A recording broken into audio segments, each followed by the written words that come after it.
selamat malam. Pada saat ini kita bersyukur kepada Tuhan karena ada waktu dan kesempatan yang indah yang Tuhan berikan kepada kita bersama-sama untuk belajar dari kebenaran firman Tuhan yang telah saya pilih dari dua bagian firman Tuhan. Yang pertama di dalam 1 Yohanes pasal yang keempat ayat yang ke-19 dan yang kedua di dalam Yohanes pasal 13 ayat 34 sampai 35. Kita memperhatikan bersama dan saya akan membacakannya. Yang pertama di dalam 1 Yohanes pasal yang keempat ayat yang ke-19, firman Tuhan, kita mengasihi karena Allah lebih dahulu mengasihi kita. Dan yang kedua, di dalam Yohanes pasal yang ke-13 ayat 34 sampai 35, aku memberikan perintah baru kepadamu, yaitu supaya kamu saling mengasihi.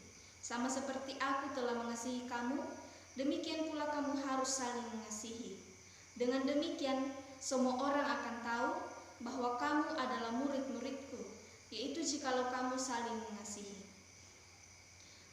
Melalui pembacaan firman Tuhan pada saat ini, saya memberikan tema yaitu kasih sebagai prioritas hidup. Kasih sebagai prioritas hidup. Kasih adalah perasaan yang dimiliki oleh setiap manusia. Perasaan ini akan timbul apabila seseorang mempunyai rasa mengasihi dan menyayangi. Di dalam Kamus Besar Bahasa Indonesia, kasih artinya perasaan sayang, cinta, dan suka kepada orang lain.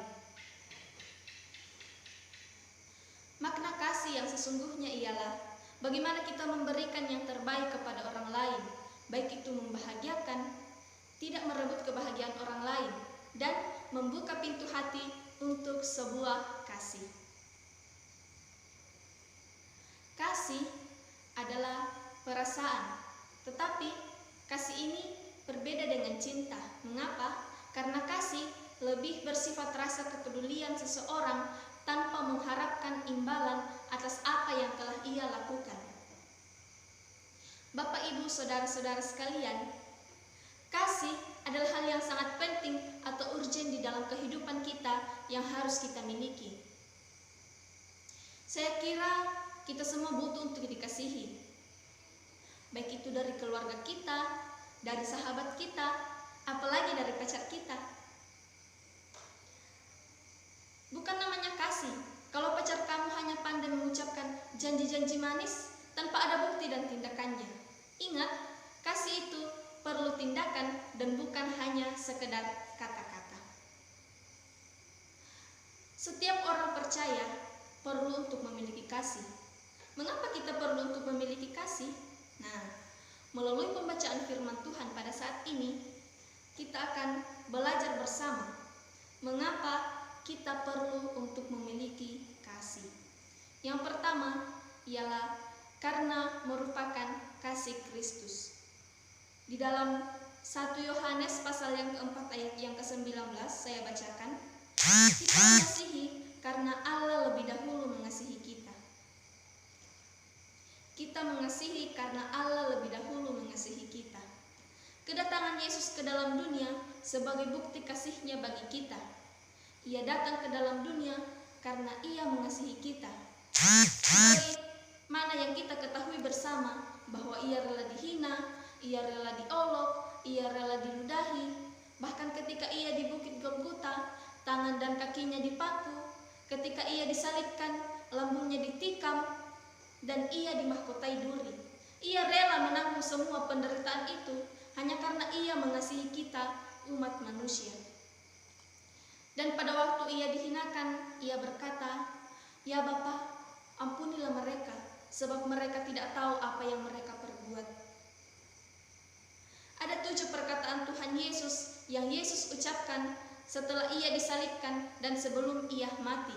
Dan inilah perkataan yang pertama yang Yesus ucapkan dan juga merupakan bukti bagi kita bahwa Ia sangat mengasihi kita.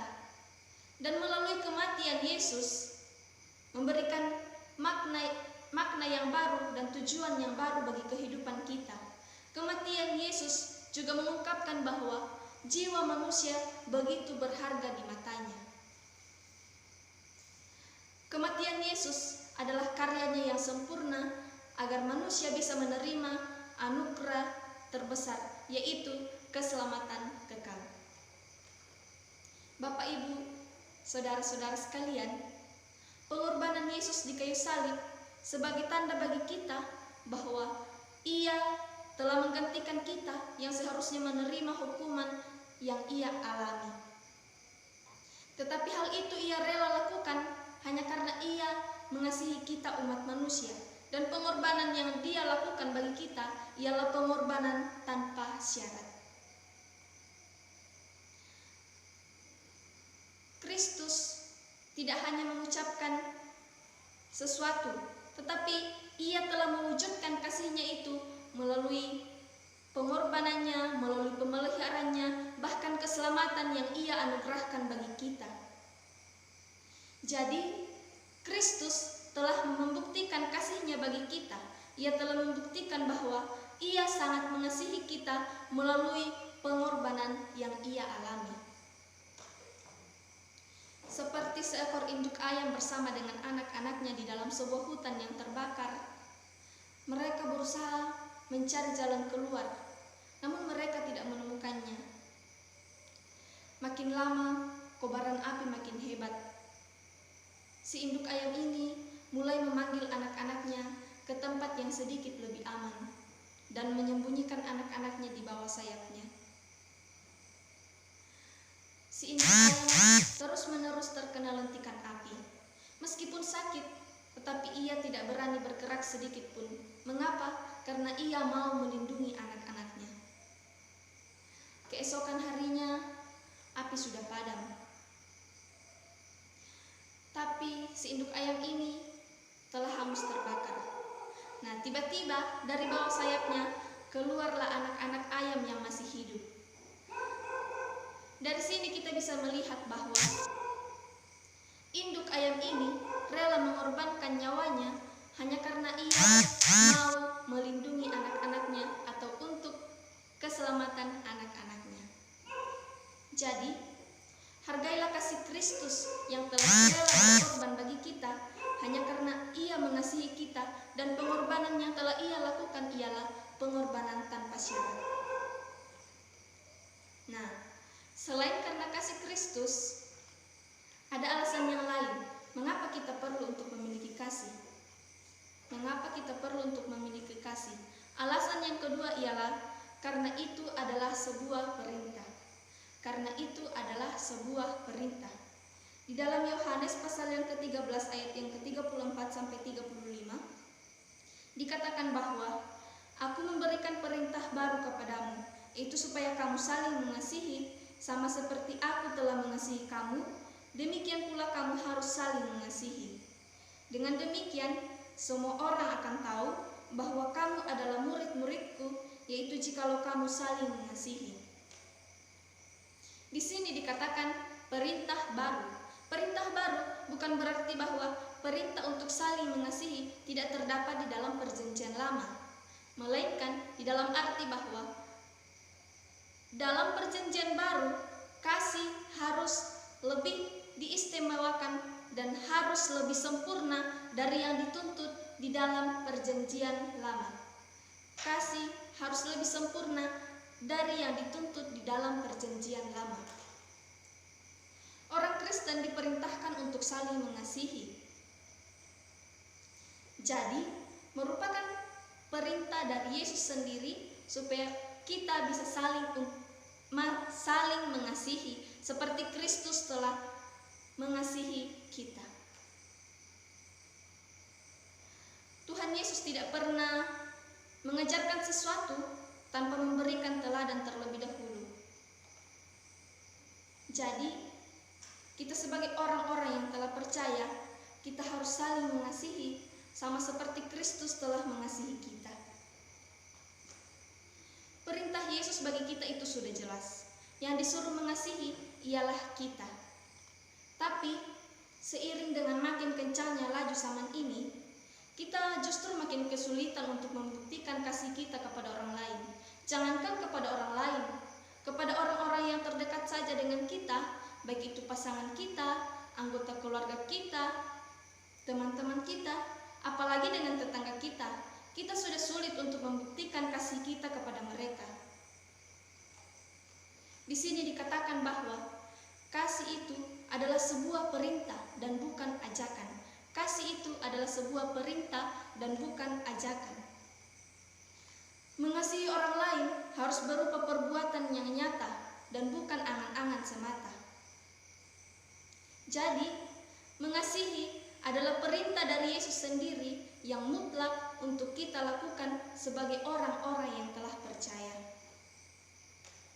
Seperti pada saat ini, di dalam kondisi yang kita alami, pemerintah menganjurkan kepada kita untuk tetap tinggal di rumah saja, baik itu belajar, beribadah, dan lain sebagainya, untuk memutus rantai penyebaran COVID-19.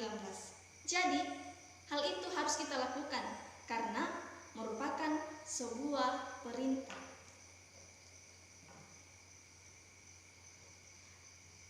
Jadi, Bapak, Ibu, saudara-saudara sekalian, lakukanlah apa yang telah Yesus perintahkan bagi kita, yaitu bagaimana kita bisa saling mengasihi satu dengan yang lain. Jadi kasih itu adalah hal yang sangat penting atau urgent di dalam kehidupan kita yang harus kita utamakan di dalam menjalani kehidupan yang Tuhan anugerahkan bagi kita. Mengapa kita perlu untuk memiliki kasih? Karena merupakan kasih Kristus. Ia telah rela mengorbankan nyawanya hanya karena ia mengasihi umat manusia. Ingat, kasih Yesus itu sempurna dan sama sekali tidak menuntut balas. Kasih Yesus itu sempurna dan sama sekali tidak menuntut balas. Kemudian merupakan sebuah perintah dari Yesus sendiri agar orang-orang yang percaya saling mengasihi. Kasih itu perlu tindakan dan bukan hanya sekedar kata-kata. We have the power of loving because He first loved us. Kita memiliki kekuatan mengasihi karena Ia lebih dahulu mengasihi kita. We have the power of loving because He first loved us. Demikianlah firman Tuhan pada saat ini. Biarlah kiranya kita bisa nampakkan kasih itu di dalam kehidupan kita, dan kita nampakkan bukan hanya melalui perkataan kita saja, tetapi kita bisa nampakkan melalui tindakan kita. Demikianlah firman Tuhan. Tuhan Yesus memberkati.